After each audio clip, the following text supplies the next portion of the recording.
Welcome back to the Fourth Way Podcast. Today we are going to start reading a little bit of Leo Tolstoy. We're going to focus on his work, A Letter to Ernest Howard Crosby. So it's not really like a work, like a book, like some of his other things, but it's definitely a great literary piece and something that I thought was worthwhile to expound on. I definitely recommend, I've read only, I think, 2 of his other works. What I Believe, I think, was one of them, and I have yet to read The Kingdom of God is Within You, but I've heard really good things about it. Anyway, I love Tolstoy. He is so perceptive, and he says things beautifully, but he's just also insightful and perceptive. He sees things that are right in front of your nose, but that we don't see. And so when he expounds on things, you're like, oh, that makes so much sense. And he's also kind of scathing towards religion and government. And I mean, he's in Russia in the mid to late 1800s, so there are lots of things to be scathing about. But despite him being 150 years or so in the past, a lot of what he says is extremely applicable and observations that we can make today about government violence and that sort of thing.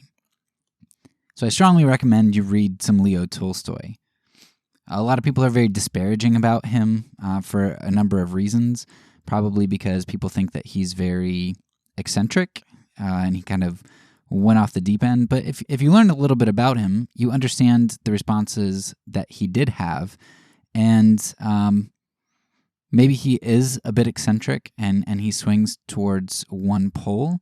But then I guess you have to ask, does he seem so extreme because he's really far from middle? Or does he seem really extreme because we're way on the opposite side of where he is? If we're really far one way, he might be a little bit towards the right of middle, and he only seems extreme because we're not even close to the middle. I don't know. But this letter, nevertheless, is something that's really valuable. It's old, so it's in the public domain. Not going to have any copyright information here, and I will put a link in the show notes to where you can find a copy of it. So here we go. Letter to Ernest Howard Crosby by Leo Tolstoy. My dear Crosby, I'm very glad to hear of your activity and that it is beginning to attract attention. 50 years ago, Garrison's proclamation of non-resistance only cooled people towards him, and the whole 50 years' activity of Balu in this direction was met with stubborn silence. I read with great pleasure and peace the beautiful ideas of the American authors in regard to non-resistance. I make an exception only in the case of Mr. Bemis's old, unfounded opinion, which slanders Christ in assuming that Christ's expulsion of the cattle from the temple means that he struck the men with a whip, and commanded his disciples to do likewise. The ideas expressed by these writers, especially by H. Newton and G. Heron, are beautiful, but it is to be regretted that they do not answer the question which Christ put before men, but answer the question which the so-called orthodox teachers of the Church, the chief and most dangerous enemies of Christianity, have put in its place. Mr. Higginson says that the law of non-resistance is not admissible as a general rule. H. Newton says that the practical results of the application of Christ's teachings will depend on the degree of faith that men will have in its teaching. Mr. C. Martin assumes that the stage at which we are is not yet suited for the application of the teaching about non-resistance. G. Heron says that in order to fulfill the law of non-resistance, it is necessary to learn to apply it to life. Mrs. Livermore says the same, thinking that the fulfillment of the law of non-resistance is possible only in the future. All these opinions treat only the question as to what would happen to people if all were put to the necessity of fulfilling the law of non-resistance. But, in the first place, it is quite impossible to compel all men to accept the law of non-resistance. In the second, if this were possible, it would be a most glaring negation of the very principle that is being established. To compel all men not to practice violence against others? Who is going to compel men? In the third place, and above all else, the question as put by Christ does not consist in whether non-resistance may become a universal law for all humanity, but in what each man must do in order to fulfill his destiny, to save his soul, and do God's work, which reduces itself to the same. Christian teaching does not prescribe any laws for all men. It does not say, follow such and such rules under fear of punishment, and you will be happy. Instead, it explains to each separate man his position in the world and shows him what for him personally results from this position. Christian teaching says to each individual man that his life, if he recognizes his life to be his, and its aim, the worldly good of his personality or of the personalities of other men, can have no rational meaning, because this good, posited as the purpose of life, can never be attained. In the first place, all beings strive after the good of the worldly life, and these goods are always attained by one set of beings to the detriment of others. Therefore, every separate man cannot receive the desired good, but in all probability must even endure many unnecessary sufferings in his struggle for the unattained goods. In the second place, if a man does attain worldly goods, as he attains more of them, he is satisfied less and less, and he wishes for more and more new ones. In the third place, as a man lives longer, old age, disease, and finally death inevitably destroy the possibility of any worldly good coming to him. Thus, if a man considers his life to be his, and its purpose to be worldly good for himself or for other men, this life can have no rational meaning for him. Life receives a rational meaning only when a man understands that the recognition of his life as his own, and of worldly good as its purpose, is an error. Human life does not belong to him who has received it from someone else, but to him who produced it in the first place. Its purpose must not consist in the attainment of his own good, or of the good of others, but only in the fulfillment of the will of him who produced it. Only with such comprehension of life does it receive a rational meaning. Its purpose, which consists in the fulfillment of God's will, becomes attainable. Above all, only with such a comprehension does man's activity become clearly defined, and he is no longer subject to despair and suffering, which were inevitable with his former comprehension.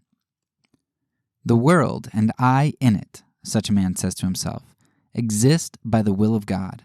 I cannot know the whole world and my relation to it, but I can know what God wants of me. He sent men into the world, which is endless in time and space, and therefore inaccessible to my understanding.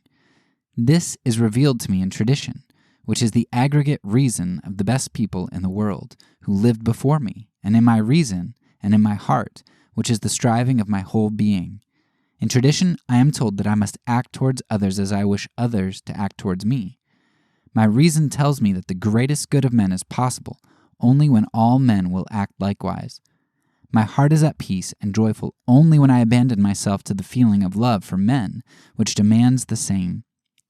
I can not only know what I must do, I must also know the cause for which my activity is necessary and defined. I cannot grasp the whole divine work for which the world exists and lives, but the divine work which is being accomplished in this world and in which I am taking part with my life is accessible to me. This work is the destruction of the discord and struggle among men, and the establishment among men of the greatest union, concord, and love.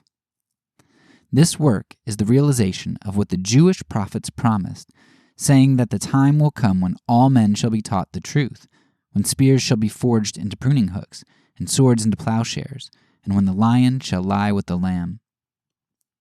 Thus, the man who comprehends the Christian life not only knows how he must act in life, but also what he must do.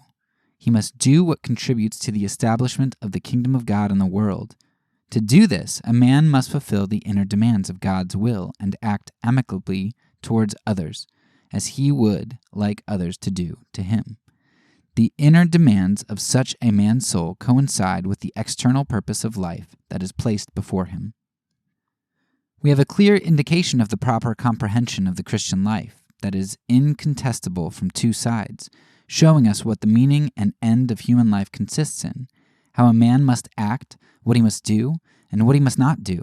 And yet there appear certain people who call themselves Christians, who decide that in some cases a man must depart from an act contrary to God's law and the common cause of life.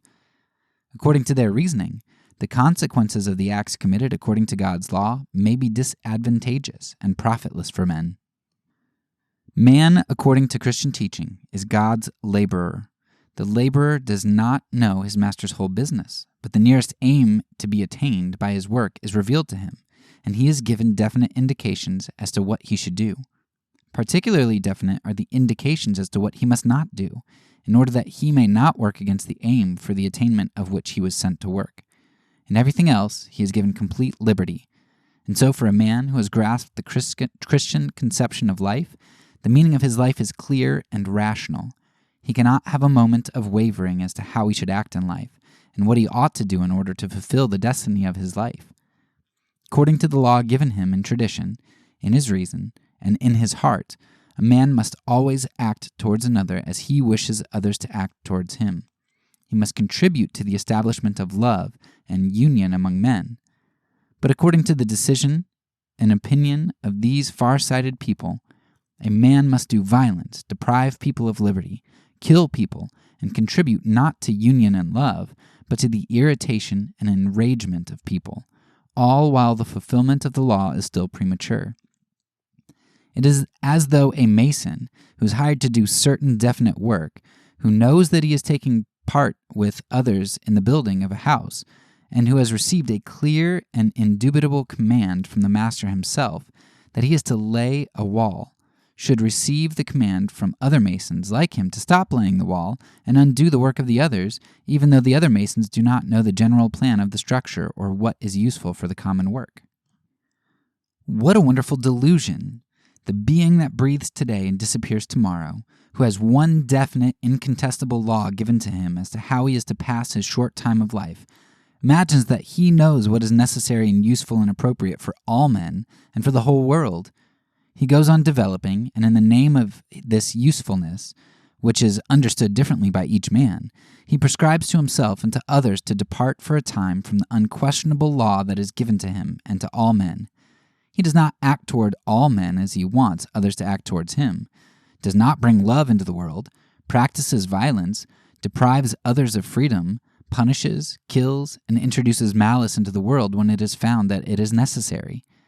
And he encourages us to do so, knowing that the most terrible cruelties, tortures, and murders of men, from the inquisitions and punishments and terrors of all the revolutions to the present bestialities of the anarchists and their massacres, have all proceeded from men, supposing that they know what people and the world need.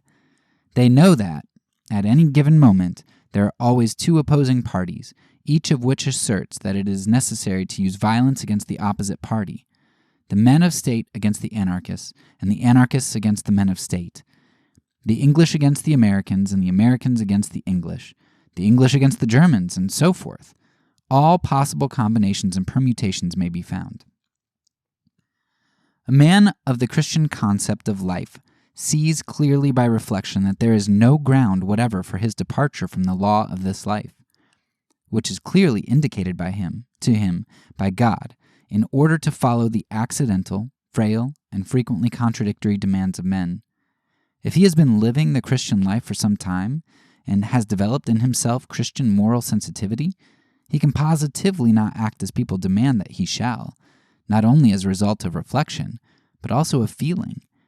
Just as it is impossible for many men of our world to subject a child to torture and to kill it, though such a torture may save 100 other people, so a whole series of acts becomes impossible for a man who has developed Christian sensitivity in his heart.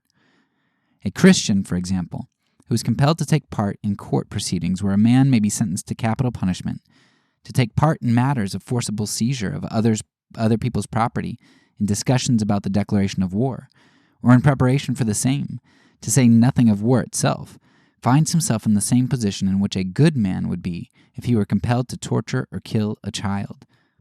It is not that he decides by reflection what he ought not to do, but that he cannot do what is demanded of him, because for a man there exists the moral impossibility of committing certain acts, just as there is a physical impossibility. Just as it is impossible for a man to lift up a mountain, and just as it is impossible for a good man to kill a child, so it is impossible for a man who lives a Christian life to take part in violence.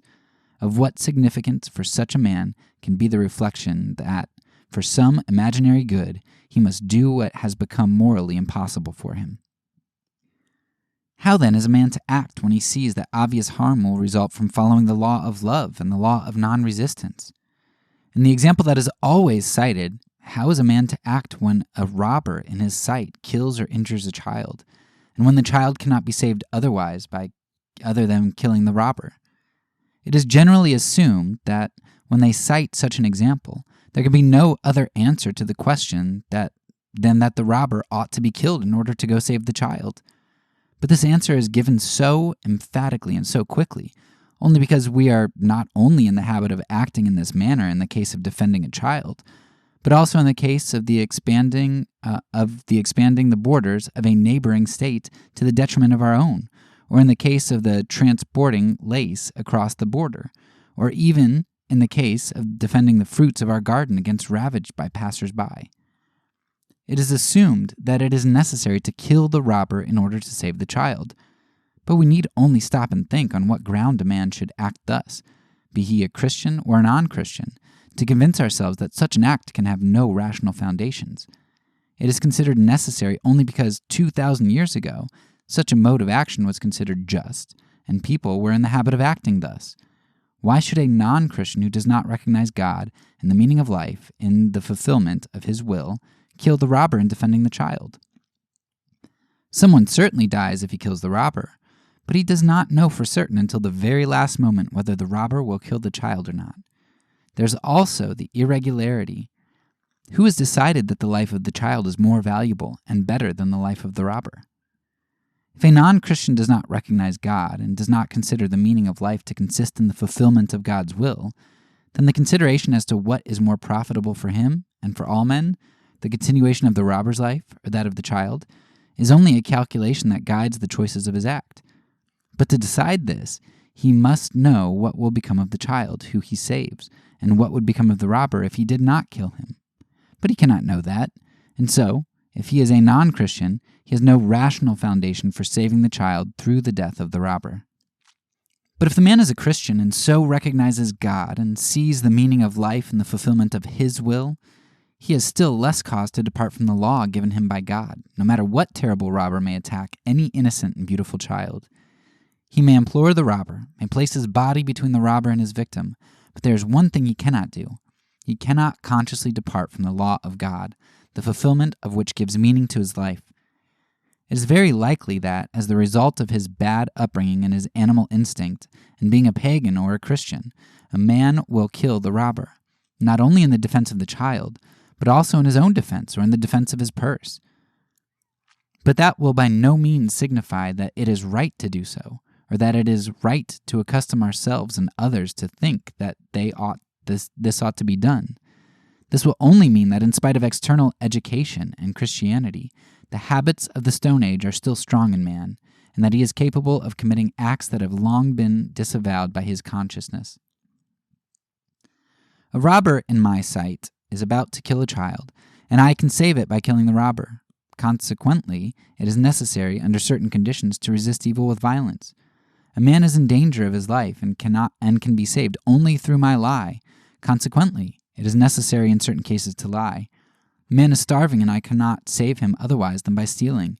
Consequently, it is necessary in certain cases to steal. I lately read a story by Kopp in which an enlisted man kills his officer, whose life is insured, and thus saves his honor and the life of his family. Consequently, in certain cases, it is right to kill. Such imaginary cases and the conclusions drawn from them prove only that there are men who know that it is not right to steal, to lie, or to kill, but who are so loath to stop doing these things that they use all the efforts of their mind in order to justify their acts. There does not exist a moral rule for which it would be impossible to invent a situation when it would be hard to decide which is more moral, the departure from the rule or its fulfillment. The same is true of the question of non-resistance to evil. Men know that living by violence is bad, but they are so anxious to live by it that they use all the efforts of their mind, not for the elucidation of all the evil which is produced by man's recognition of the right to do violence to others, but for the defense of this right. But such invented cases in no way prove that the rule about not lying, stealing, and killing are correct. There's an expression of profound wisdom. Each of us knows unquestionably what he ought to do, but none of us knows or can know what will happen. Thus, we are brought to the same conclusion not only because we must do what is right, but also because we know what is right, and do not know at all what will come and result from our acts.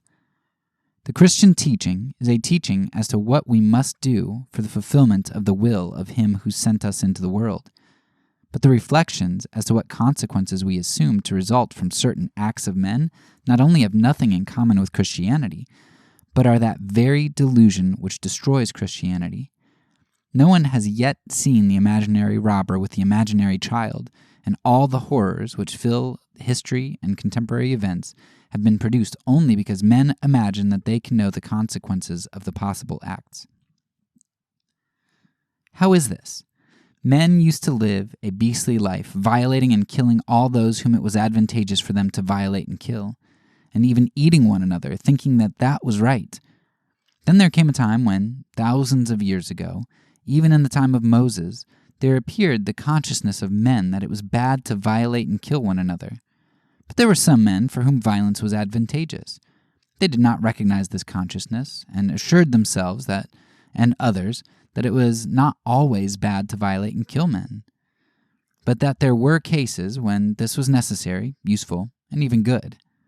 Acts of violence and murder, though not as frequent and cruel, were continued, but with the difference that those who committed them justified them on the grounds of their usefulness to men.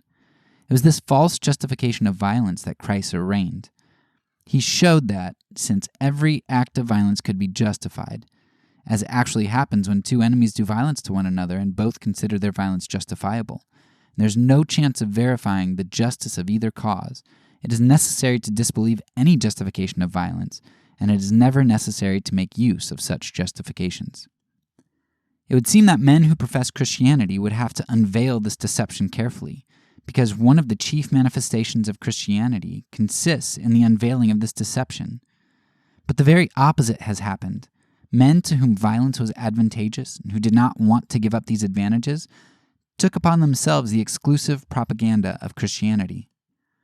These men asserted that, since there are cases in which the non-application of violence produces more evil than its application, the imaginary robber who kills the child, for example, we must not fully accept Christ's teachings about non-resistance to evil. They advanced the notion that we may depart from His teaching in the defense of our lives and of those of other men, in the defense of our country, in the protection of society from madmen and malefactors, and in many other cases. But the decision of the question as to when Christ's teaching ought to be set aside was left to those very men who made use of violence. Thus, Christ's teaching about non-resistance to evil turned out to be set aside completely. What is worse than all that, those very men whom Christ arraigned began to consider themselves the exclusive preachers and expounders of His teaching. But the light shines in the dark, and the false preachers of Christianity are again arraigned by His teaching. We can think of the structure of the world as we please. We may do what is advantageous and agreeable for us to do, and use violence against people under the pretext of doing good to men. But it is absolutely impossible to assert that, in doing so, we are professing Christ's teaching, because Christ arraigned that very deception. The truth will sooner or later be made manifest, and will arraign the deceivers, even as it does now. Let only the question of human life be put correctly, as it was put by Christ, and not as it was corrupted by the churches, and all the deceptions that have been heaped on Christ's teaching by the churches will fall of their own accord. The question is not whether it will be good or bad for human society to follow the law of love and the resulting law of non-resistance, but whether you, a being who lives today and is dying by degrees every moment, will now, this very minute, fully do the will of Him who sent you, and clearly expressed it in tradition and in your reason and heart, or whether you want to act contrary to this will. As soon as the question is put in this form, there will be but one answer. I want at once, this very minute, without any delay, without waiting for anyone, and without considering the seeming consequences, to fulfill with all my strength what I alone am indubitably commanded to do by Him who sent me into the world. In no case, and under no condition, will I or can I do what is contrary to it, because in this lies the only possibility of my living a rational life that lifts me above my otherwise wretched condition.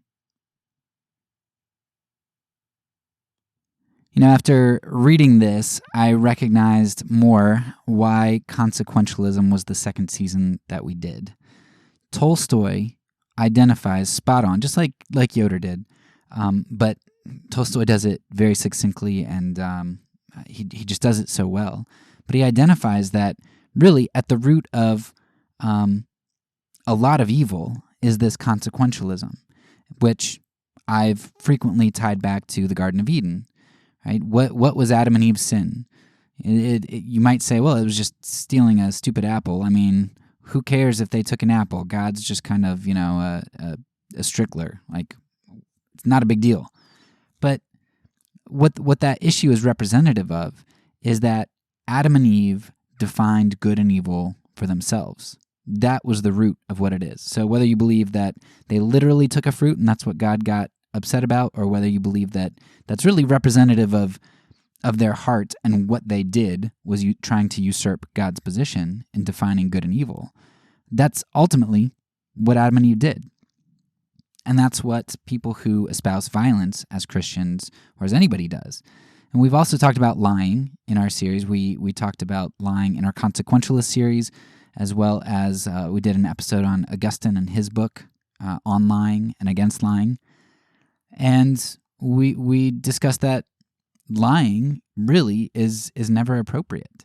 And we justified that and kind of expounded on that quite a bit. But Tolstoy says the same thing here.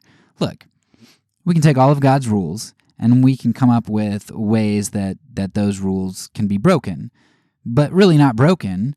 So, because if they're doing good for men, is that really breaking them? Like, aren't we doing the right thing? Isn't smothering a baby to save a busload of lives, isn't that moral? Isn't killing a few civilians in Afghanistan or Iraq, or 100,000, isn't that justifiable? Because look at the good that we're doing for ourselves. I mean for the world, like for everybody. If we do good for more people, doesn't that make doing bad okay? We define good and evil for ourselves, and Tolstoy just hammers this home in this article, and I think exposes a lot of our sins, especially the sins of violence that we have in our culture. We are Adam and Eve.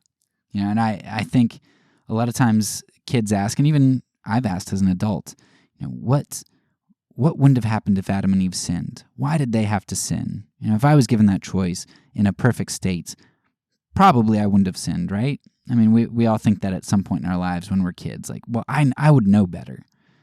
But we do it every day of our lives. We do it. We define good and evil for ourselves. And it might not seem like a big deal with the small things that we do it with, but ultimately, we do it, what we do on the small scale, we end up doing on the large scale.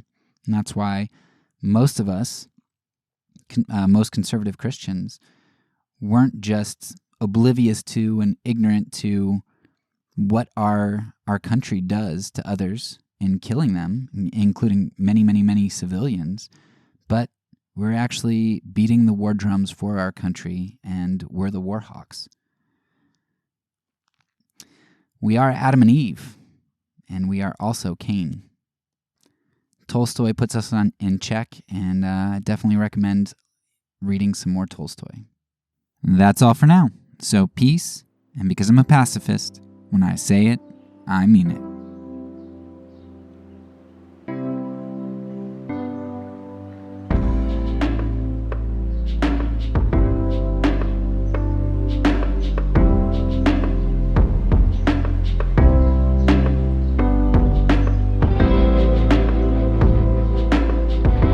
This podcast is a part of the Kingdom Outpost Network. Please check out the links below to find other great podcasts and content related to nonviolence and kingdom living.